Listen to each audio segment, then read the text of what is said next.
السلام علیکم ورحمۃ اللہ وبرکاتہ۔ الحمد للہ رب العالمین والصلاة والسلام علی سید المرسلین،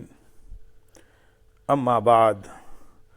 فاعوذ باللہ من الشیطان الرجیم،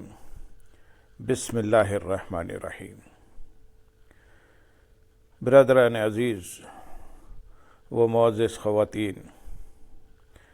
آج کی اس نشست میں سورت مریم کی آیت نمبر 76 سے آیت نمبر 83 تک تمام آیات کا ترجمہ و تفسیر پیش کرنے کی سعادت حاصل کی جائے گی۔ وَيَزِيدُ اللَّهُ الَّذِينَ اهْتَدَوْا هُدًى وَالْبَاقِيَاتُ الصَّالِحَاتُ خَيْرٌ عِندَ رَبِّكَ ثَوَابًا وَخَيْرٌ مَّرَدًّا أَفَرَأَيْتَ الَّذِي كَفَرَ بِآيَاتِنَا وَقَالَ لَأُوتَيَنَّ مَالًا وَوَلَدًا أَطَّلَعَ الْغَيْبَ أَمِ اتَّخَذَ عِندَ الرَّحْمَنِ عَهْدًا كَلَّا سنكتب ما يقول ونمد له من العذاب مدا ونرثه ما يقول ويأتينا فردا واتخذوا من دون الله آلهة ليكونوا لهم عزا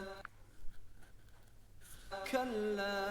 سيكفرون بعبادتهم ويكونون عليهم ضدا ألم تر أنا أرسلنا الشياطين على الكافرين تؤزهم أزا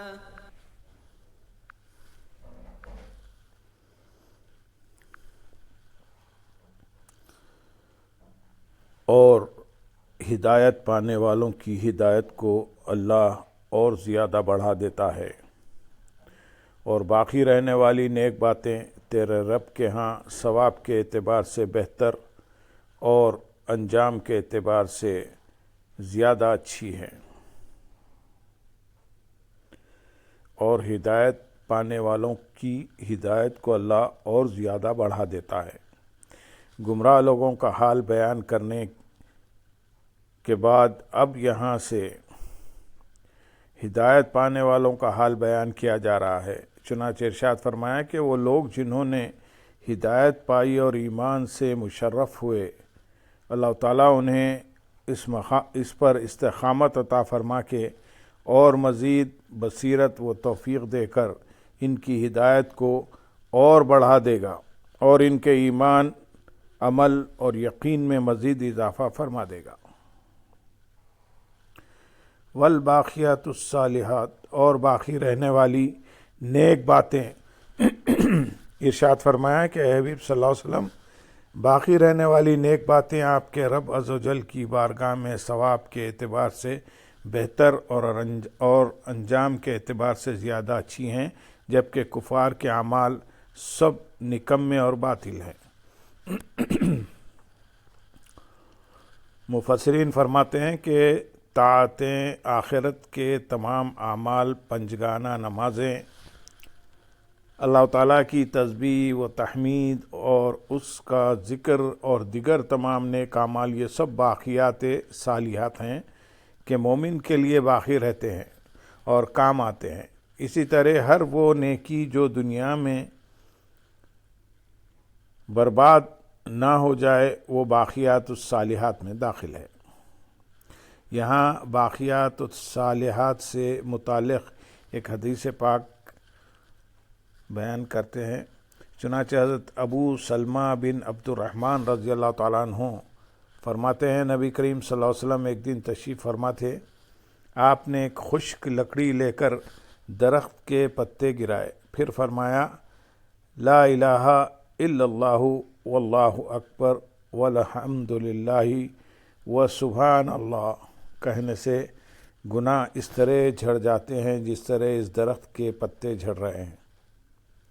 اے ابو درداء رضی اللہ تعالیٰ عنہ، اس سے پہلے کہ تمہارے اور ان کلمات کے درمیان کوئی چیز یعنی موت حائل ہو جائے، تم ان کلمات کو یاد کر لو، یہ باقیات الصالحات ہیں اور یہ جنت کے خزانوں میں سے ہیں۔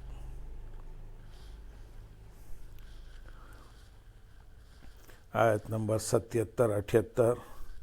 79 اور 80 میں ارشاد ہے، تو کیا تم نے اس شخص کو دیکھا جس نے ہماری آیتوں کے ساتھ کفر کیا اور کہتا ہے مجھے ضرور مال اور اولاد دیے جائیں گے؟ کیا اسے غیب کی اطلاع مل گئی ہے یا اس نے رحمان کے پاس کوئی عہد کر رکھا ہے؟ ہرگز نہیں، اب ہم لکھ رکھیں گے جو وہ کہتا ہے اور اسے خوب لمبا عذاب دیں گے، اور وہ جو چیزیں کہہ رہا ہے اس کے ہم وارث ہوں گے اور وہ ہمارے پاس تنہا آئے گا۔ صحیح بخاری اور مسلم کی حدیث میں ہے کہ حضرت خباب بن ارت رضی اللہ تعالیٰ عنہ کا زمانہ جاہلیت میں عاص بن وائل سہمی پر خرچ تھا۔ حضرت خباب بن ارت رضی اللہ تعالیٰ عنہ کا زمانے جاہلیت میں عاص بن وائل سہمی پر خرچ تھا۔ وہ اس کے پاس تقاضے کو گئے تو عاص نے کہا کہ میں تمہارا قرض ادا نہ کروں گا جب تک کہ تم محمد مصطفیٰ صلی اللہ علیہ وسلم سے پھر نہ جاؤ اور کفر اختیار نہ کرو۔ حضرت خباب رضی اللہ تعالیٰ عنہ نے فرمایا ایسا ہرگز نہیں ہو سکتا یہاں تک کہ تو مرے اور مرنے کے بعد زندہ ہو کر اٹھے۔ وہ کہنے لگا کیا میں مرنے کے بعد پھر اٹھوں گا؟ حضرت خباب رضی اللہ تعالیٰ عنہ نے کہا ہاں۔ عاص نے کہا تو پھر مجھے چھوڑیے یہاں تک کہ میں مر جاؤں اور مرنے کے بعد پھر زندہ ہو اور مجھے مال و اولاد ملے، جب ہی میں آپ کا قرض ادا کروں گا۔ اس پر یہ آیت کریمہ نازل ہوئی۔ چنانچہ اس آیت اور اس کے بعد والی 3 آیات کا خلاصہ یہ ہے کہ حبیب صلی اللہ علیہ وسلم، کیا آپ نے اس شخص کو دیکھا جس نے ہماری آیتوں کے ساتھ کفر کیا اور وہ مذاق اڑاتے ہوئے کہتا ہے کہ اگر میں دوبارہ زندہ ہوا تو آخرت میں مجھے ضرور مال اور اولاد دیے جائیں گے؟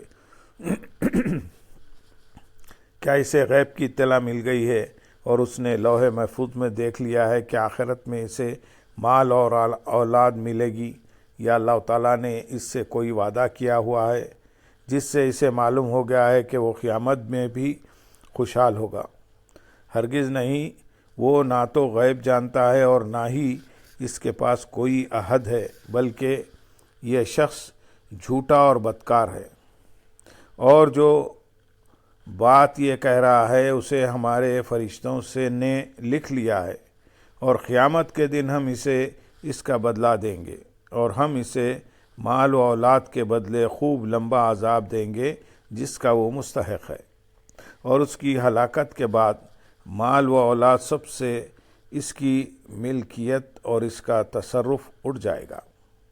اور اس کے ہم وارث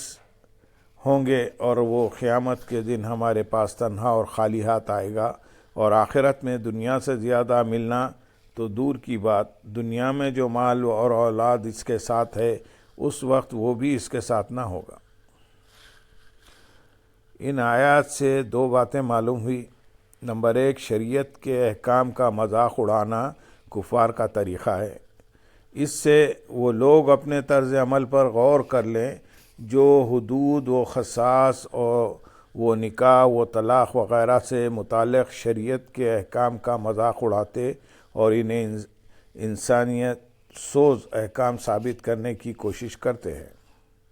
نمبر 2، مرنے کے بعد اور قیامت کے دن کفار کا مال و اولاد انہیں کچھ کام نہ آئے گا۔ یاد رہے کہ مومن کا مال اور اس کی اولاد کے ساتھ یہ معاملہ نہ ہوگا، بلکہ اسے مرنے کے بعد اللہ تعالیٰ کی رضا حاصل کرنے کی خاطر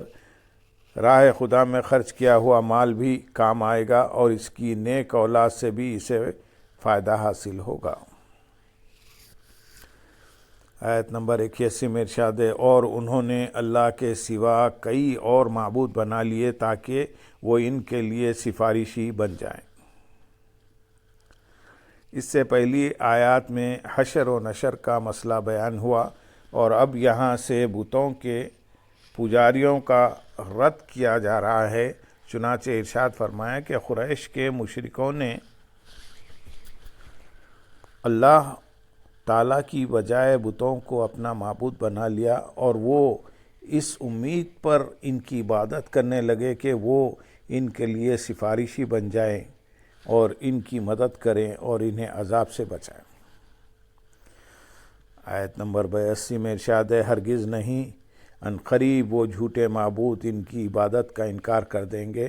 اور وہ ان کے مخالف ہو جائیں گے۔ اس آیت میں کافروں کا رد کرتے ہوئے ارشاد فرمایا کہ ایسا ہو ہی نہیں سکتا، بلکہ ان قریب وہ بت جنہیں یہ پوچھتے تھے ان کی عبادت کا انکار کر دیں گے اور انہیں جھٹلائیں گے اور ان پر لعنت کریں گے۔ اللہ تعالیٰ انہیں بولنے کی قوت دے گا اور وہ کہیں گے، یا رب انہیں عذاب دے کہ انہوں نے تیرے سوا کسی اور کی عبادت کی ہے۔ اس سے معلوم ہوا کہ کفار کی یہ انتہا درجے کی جاہلانہ اور احمقانہ حرکت ہے کہ انہوں نے اپنے ہاتھ سے بنائے ہوئے بتوں کو خدا بنا لیا اور یہ سمجھنا شروع کر دیا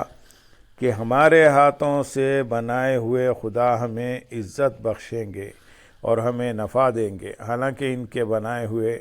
خدا نہ تو انہیں دنیا میں کسی قسم کا نفع اور عزت بخش سکتے ہیں اور نہ آخرت میں، بلکہ بروز قیامت تو وہ خود ان کی عبادت کے منکر ہو جائیں گے اور کہیں گے کہ ہمیں تمہاری عبادت کی خبر ہی نہیں، اور ان کی بندگی سے اپنی برات اور بیزاری کا اظہار کر دیں گے اور ان کے دشمن بن جائیں گے، اور یوں عزت بڑھانے کی بجائے ان کی ذلت اور رسوائی کا سبب بنیں گے۔ اس انسان پر انتہائی افسوس ہے جو عقل و شعور رکھنے کے باوجود بے جان اور بے فائدہ بتوں کی پوجا تو کرے اور اس رب تعالیٰ کی عبادت نہ کرے جو خود بھی زندہ ہے اور دوسروں کو بھی زندگی عطا بھی کرتا ہے اور ہر طرح کی ذلت سے بچانے اور عزت عطا کرنے کی قدرت بھی رکھتا ہے۔ آیت نمبر 83 میں ارشاد ہے، کیا تم نے نہ دیکھا کہ ہم نے کافروں پر شیطان بھیجے کہ وہ انہیں خوب ابھارتے ہیں؟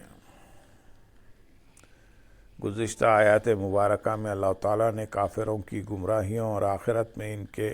حسرت ناک انجام کا بیان فرمایا، اور اب اس کا سبب بیان کیا جا رہا ہے کہ آخر